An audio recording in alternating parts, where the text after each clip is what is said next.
বসবাস করত লতা। লতা তার সৎ মা এবং বাবার সঙ্গে একটি ছোট্ট কুটিরে বসবাস করত। লতা কালো হওয়ায় তার সৎ মা তাকে একেবারে পছন্দ করত না। লতাকে দিয়ে সারাক্ষণই ঘরের কাজ করাতো তার মা। কে রে লতা, সেই কখন থেকে দেখছি তুই উনুনের পাশে একভাবে ঠায় বসে রয়েছিস। ঘরের বাকি কাজগুলো সারবে কখন? দেখ লতা, তুই কিন্তু ভালো করেই জানিস আমি এমন ঢিক ঢিক করা কাজ একেবারে পছন্দ করি না। এই তো মা, হয়ে এসেছে, তরকারিটা হলে হয়ে যাবে। তাছাড়া রান্না করতে গেলে তো একটু সময় লাগে মা। সময় লাগে? আর তোর দেখছি বেশ চোপা হয়েছে। আমার মুখে মুখে কিনা তুই চোপা করিস? তোকে যেটা বলেছি তুই সেটা কর। সৎ মায়ের বকা শুনতে শুনতে লতার দিন কেটে যায়। অন্যদিকে লতার সৎ মা এবং বোন আরাম আয়েশ করেই দিন কাটিয়ে দিত। কি রে মা অপু, এত তাড়াতাড়ি ঘুম থেকে উঠে পড়লে?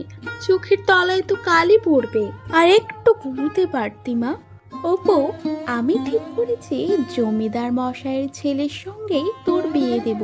আর সেটা আমি বললেই তো হবে না, জমিদার মশাইয়ের ছেলেরও তোকে পছন্দ হতে হবে। তাই উফ মা, এক কথা শুনে শুনে আমার কান পচে গেল।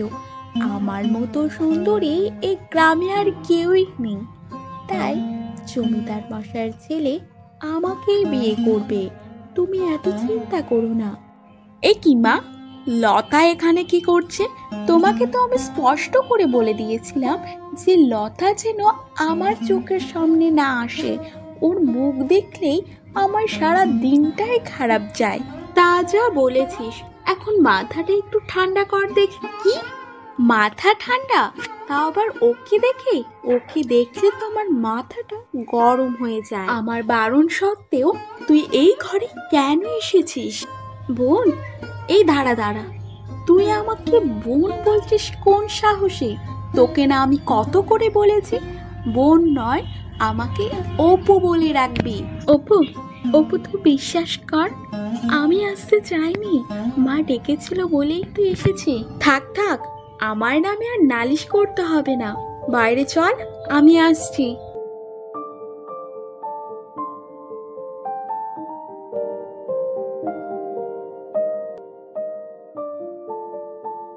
এই তোমার আসার সময় তোমাকে না কত করে বলেছি আজ একটু তাড়াতাড়ি আসবে। সে তো তুমি বলেইছিলে, কিন্তু কাজের চাপে আমি আসতে পারিনি। কেন, খুব জরুরি দরকার ছিল বুঝি? না, তেমন কিছু না। আসলে অপুটা তো বড় হয়েছে, ওর বিয়ের ব্যাপারে কিছু কথা বলতাম। কিন্তু গিন্নি, আমি তো তোমাকে পরিষ্কার করে বলে দিয়েছি লতুমা বড়, তাই লতুমার আগে বিয়ে হবে, তারপর অপুর বিয়ে। কি, তোমার কি মাথার ঠিক আছে? ওই কালো মেয়েকে কে বিয়ে করবে শুনি? তাছাড়া তুমি আমাকে একটা কথা বলো দেখি, লতুর জন্য তো এতদিন ধরে পাত্র খুঁজছো, কই একটা পাত্র তো জোগাড় করতে পারলে না। তুমি যাই বলো, তোমাকে আমি একটা কথা পরিষ্কার করে বলে দিচ্ছি, আগে আমার মেয়েরই বিয়ে হবে। তার স্ত্রীর ব্যবহারে রাঘব বুঝতে পারে তার মেয়ে লতু একেবারে এখানে ভালো নেই। লতুর চিন্তায় রাত্রের ঘুম কেড়ে নেয় রাঘবে। মা, তুমি আমায় ছেড়ে কেন চলে গেলে?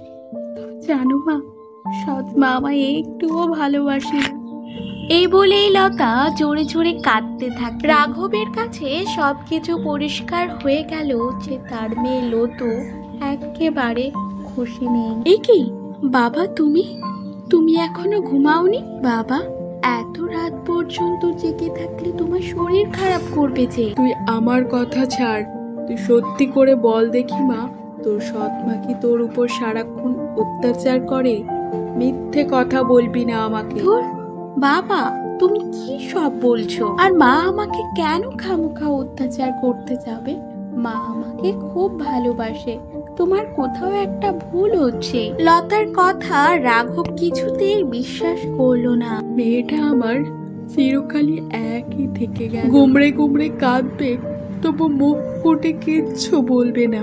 মেয়েটাকে যদি একটা বিয়ে দিতে পারতাম, মরেও শান্তি পেতাম। পরদিন সকালবেলা রাঘব কাজের উদ্দেশ্যে রওনা হয়ে পড়ে, কিন্তু সে কাজে গেল না। কারণ মেয়ের অসহায় মুখটি বারবার যেন তার মনে পড়তে থাকে। কি রে রাঘব, এত বেলা হয়ে গেল, কাজে যাচ্ছিস না যে? কি কিছু হয়েছে নাকি? তোকে আর কি বলি বল দেখি, তুই তো সবই জানিস। আরে বিয়ে দিবি সে তো খুব ভালো কথা, এত চিন্তা করার কি দরকার আছে বল দেখি? তার মানে তুই পাত্র খুঁজে পাচ্ছিস না, তাই তো? আরে তা নয়, পাত্র তো অঢেল আছে, কিন্তু আমার মেয়ের গায়ের রংটা তো ভীষণ চাপা, তাই কেউ বিয়ে করতে রাজি হচ্ছে না।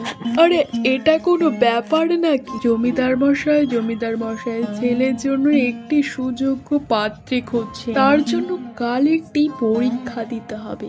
পরীক্ষাটা কি আমি সঠিক জানি না। গিন্নি, এক গ্লাস জল দাও দেখি। এ কি মা, তুই এত সকাল সকাল ঘুম থেকে উঠে পড়লি? যাক, বেশ ভালোই হয়েছে, তোদের একটা কথা বলবো বলে ডাকছিলাম। কথা? কি কথা বাবা? বাবা, নিশ্চয়ই তুমি কাজ ছুটি করেছো। বাপ মেয়ে মিলে কি কথা হচ্ছে শুনি? নিশ্চয়ই আমার নামে নালিশ করা আরে হচ্ছে। না না গিন্নি, ওসব কিচ্ছু না, একটা সুখবর আছে। সুখবর? কেমন সুখবর? জমিদার মশাই তার ছেলের জন্য সুযোগ্য পাত্রী খুঁজছেন এবং তাদের একটি করে পরীক্ষা নেবেন। পরীক্ষাটা কি সেটা কেউই জানে না, তাই আমি চাই লতু আর অপু যাক রাজবাড়ি। ওই তো অপু মা চলে এসেছে। কি রে মা, তোরা যাবি তো? কেন যাব না বাবা, এই দিনটারই তো অপেক্ষা ছিলাম। কিন্তু বাবা, ওখানে দিদি গিয়ে কি করবে? আর শোনো বাবা, দিদি যদি যায়, আমি দিদির সঙ্গে একেবারে যাব না। দেখো, তুমি অপুর কথায় কিছু মনে করো না। অপু তো ভুল কিছু বলেনি। অপু, বাবা যেটা বলেছেন সেটা শোনো। তুমি আর তোমার দিদি মিলে রাজবাড়িতে যাবে, এটা আমি পরিষ্কার করে বলে দিলাম। মা বাবার কথা মতো তারা দুজনেই জমিদার বাড়ির উদ্দেশ্যে রওনা হয়ে পড়ে। রাস্তায় যেতে যেতে এক বৃদ্ধার সঙ্গে তাদের দেখা হয়। মারে, আমায় একটু তোরা সাহায্য করবি? এই কাঠের বোঝাটা একটু আমার বাড়িতে পৌঁছে দিতে পারবি? কি? আমি বই বই কাঠের বোঝা? তুমি কি আমাকে তোমার চাকর ভেবেছো নাকি? উফ, শুভ কাজে যাওয়ার আগেই সব হয়েছে লতুর জন্য। ওর মুখটা দেখে বেরোলেই আমার দিন খারাপ যায়, তাতে আবার ওর সঙ্গেই যেতে হচ্ছে। দেখো বুড়ি, আমি কোনো কাঠফাট নিয়ে যেতে পারবো না। ওরে মা, শোন শোন। বৃদ্ধার কোনো কথা না শুনেই অপু সেখান থেকে চলে যায়। দিদা, তুমি বোনের কথায় কিছু মনে করো না। দাও বুড়িমা, তোমার কাঠগুলো দাও, আমি পৌঁছে দিচ্ছি তোমার। তুই খুব ভালো রে মা। না রে মা, কিচ্ছু মনে করিনি, আসলে বয়স হয়েছে তো, আর চোখেও ঠিক মতো দেখতে পাই না রে মা।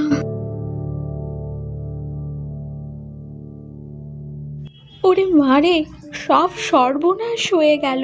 এতদিনে দেখা স্বপ্ন আমার ভেঙে চুরমার হয়ে গেল। ও মা, তুমি এভাবে বলছো কেন? কি হয়েছে? জমিদার মশাইয়ের বৃদ্ধ মা রাস্তায় লতুকে পছন্দ করেছে। গেল গেল গেল, আমাদের সব